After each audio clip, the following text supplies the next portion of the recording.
warahmatullahi wabarakatuh. Kami dari kelompok 4 akan membahas tentang tricarboxylic acid single yang dalam bahasa Indonesianya yaitu siklus asam tricarboksilat. Siklus asam tricarboksilat juga disebut sebagai siklus Krebs atau siklus asam sitrat yang merupakan pusat metabolisme energi di dalam tubuh. Dalam kondisi aerobik, siklus asam tricarboksilat adalah jalur terakhir di mana molekul bahan bakar seperti karbohidrat, asam lemak, dan asam amino dioksidasi sepenuhnya menjadi karbon dioksida, sehingga energi yang dilepaskan dan ditransfer ke molekul ATP.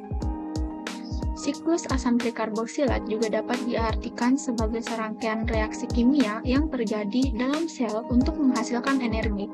Proses ini merupakan bagian penting dari metabolisme pernapasan seluler dan terjadi setelah glikolisis, di mana glukosa dipelajari asam piruvat.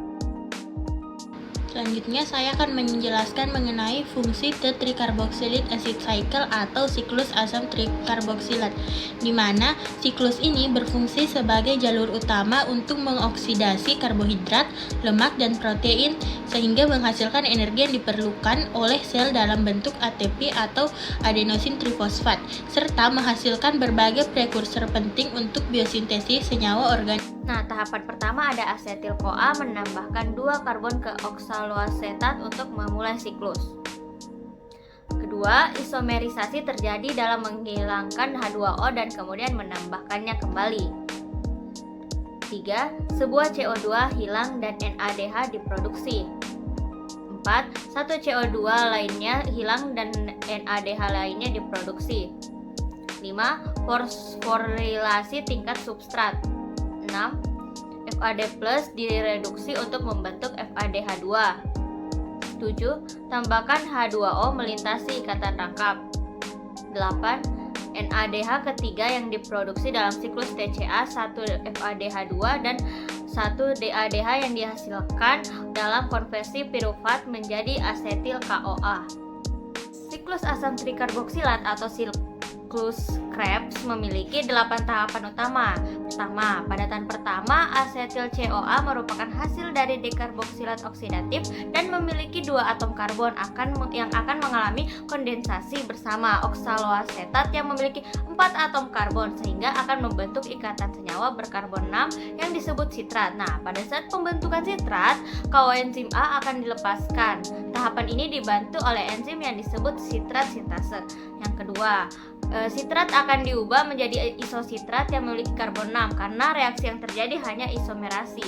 Tahap ini terjadi dengan menghilangkan H2O yang disebut dehidrasi dan menambahkannya kembali yang disebut dengan hidrasi. Tahap ini dibantu oleh enzim akonitase. Nah, tahap ketiga, isositrat tadi akan diubah menjadi alfa ketoglutarat yang memiliki 5 atom karbon. Pada tahap ini terjadi pelepasan elektron di mana elektron yang dilepaskan akan diterima NAD sehingga membentuk NADH. Pada tahap ini, 1 atom dikurangi yang akan membentuk CO2. Enzim yang berperan itu isositrat dehidrogenase. Tahap 4, tahap selanjutnya alfa ketoglutarat akan Nah, tahap keempat, tahap ini alfa ketoglutarat akan diubah menjadi suksinal koenzim A yang memiliki 4 atom karbon. Tahap ini ada 1 karbon yang dikurangi dan pelepasan elektron sehingga akan membentuk CO2 dan NADH. Selain itu, koenzim A ditambahkan pada reaksi ini sehingga akan terbentuk ikatan suksinil koenzim A. Enzim yang berperan pada tahap ini alfa ketoglutarat dehidrogenase. Tahap kelima, suksinil koenzim A yang memiliki 4 atom karbon pada tahap ini tidak dapat pengurangan atom karbon seperti pada tahap sebelum-sebelumnya. Tapi terjadi beberapa reaksi, yaitu fosfat akan berperan sebagai pemutus ikatan CoA yang terdapat pada suksinil sehingga koenzim A akan dilepaskan dan fosfat akan berikatan dengan GDP membentuk GTP. Pada beberapa sel, fosfat yang telah di GTP akan ditransfer lagi ke ADP sehingga membentuk ATP. Enzim yang membantu yaitu suksinil CoA sintase. Keenam, suksinat punya 4 atom karbon yang akan diubah menjadi fumarat yang memiliki 4 atom karbon juga. Tapi ini terjadi pelepasan elektron oleh FAD membentuk FADH2. Perubahan suksinat menjadi fumarat dibantu oleh enzim suksinat dehidrogenase. 7. Fumarat menjadi malat. Tahap ini ditambahkan H2O melintasi ikatan rangkap dibantu oleh enzim fumarase. Dan yang terakhir itu malat diubah menjadi oksaloasetat. Tahap ini terjadi pembentukan NADH yang berasal dari NAD+. Enzim yang membantu pada tahap ini malat dehidrogenase.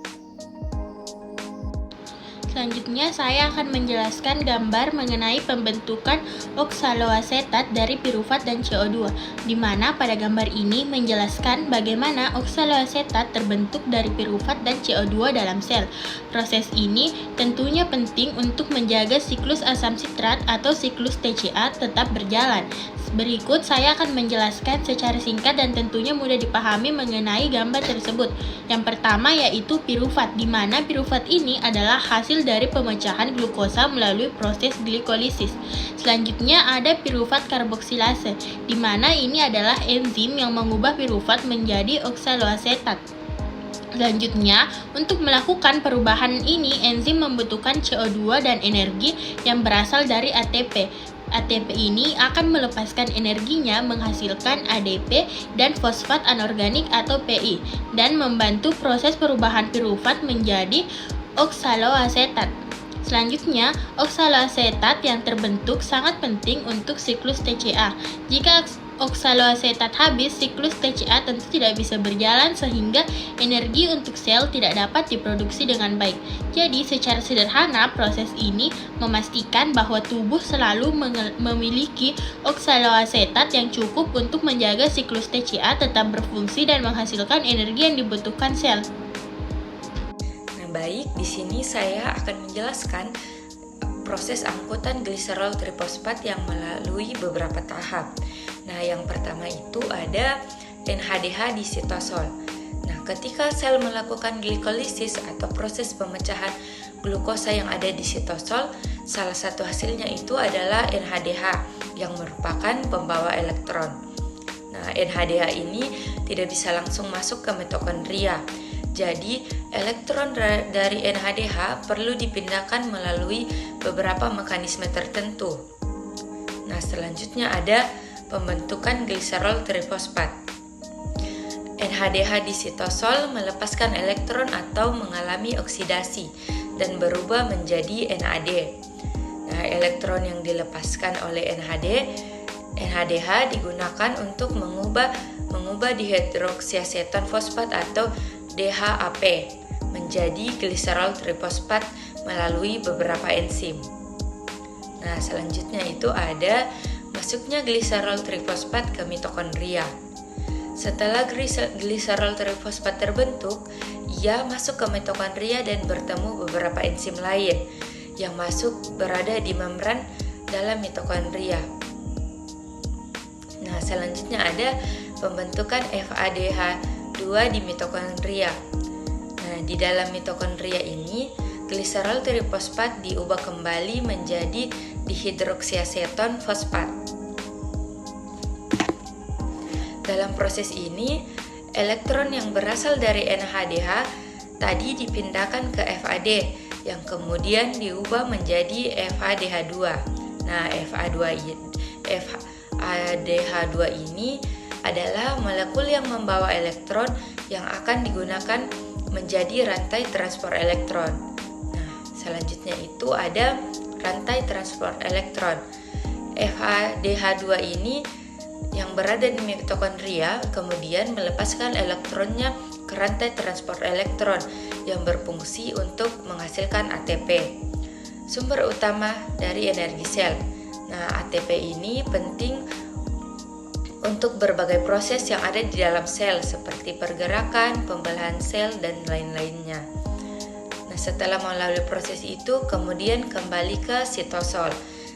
Dihidroksiaseton fosfat atau DHAP yang terbentuk di mitokondria kembali ke sitosol untuk bertujuan untuk mengubah gliserol trifosfat, sehingga proses ini biasanya terjadi berulang. Nah, pada intinya gliserol trifosfat ini adalah cara untuk memindahkan elektron dari NADH di sitosol ke mitokondria sebagai FADH2 yang kemudian digunakan untuk menghasilkan ATP. Nah, elektron ini dipindahkan langsung, tetapi melalui beberapa tahapan yang melibatkan molekul perantara gliserol trifosfat. Pada proses ini penting untuk menjaga sel agar tetap efisien untuk menghasilkan energi, terutama ketika ada kebutuhan tinggi akan energi seperti berolahraga atau aktivitas berat lainnya. Sistem antar jemput malat asparat adalah jalur penting yang memungkinkan pengangkutan elektron dari NADH yang diproduksi di sitosol ke dalam mitokondria yang berperan dalam respirasi seluler. Sistem ini mengatasi keterbatasan bahwa NADH yang dihasilkan di sitosol selama glikolisis tidak dapat langsung melintasi membran dalam mitokondria. Berikut adalah penjelasan dari langkah-langkah yang ada pada gambar. Yang pertama ada sitoplasma atau sitosol. Oksaloasetat di sitosol mengalami reduksi menjadi malat oleh enzim malat dehidrogenase. Reaksi ini menggunakan NADH yang teroksidasi menjadi NAD+. Malat kemudian diangkut melalui membran dalam mitokondria oleh alfa-ketogluterat malat karier. Yang kedua ada matriks mitokondria. Di dalam mitokondria, malat dioksidasi kembali menjadi oksaloasetat oleh enzim malat dehidrogenase. Proses ini menghasilkan NADH dari NAD+ yang sekarang berada di dalam mitokondria dan dapat digunakan dalam siklus elektron transport. Oksaloasetat kemudian mengalami transminasi oleh glutamat bentuk aspartat dan alfa-ketogluterat melalui enzim aspartat aminotransferase. Yang ketiga ada transportasi aspartat dan alfa-ketogluterat. Aspartat kemudian dapat melintasi membran dalam mitokondria melalui aspartat glutamat karier dan kembali ke sitosol. Di sisi sitosol, aspartat mengalami reaksi dengan alfa-ketogluterat menghasilkan kembali oksaloasetat dan glutamat melalui aksi enzim aspartat aminotransferase. Dan yang keempat, pengulangan siklus. Proses ini memungkinkan NADH di sitosol untuk secara efektif memasuki mitokondria. Meskipun NADH itu sendiri tidak benar-benar melintasi membran, transfer elektron ini penting untuk menjaga laju respirasi oksidatif yang efisien dalam memproduksi ATP. Dengan demikian, sistem antarjemput aspartat memfasilitasi transfer elektron dari sitosol ke mitokondria dalam bentuk NADH yang dibutuhkan untuk fosforilasasi oksidatif.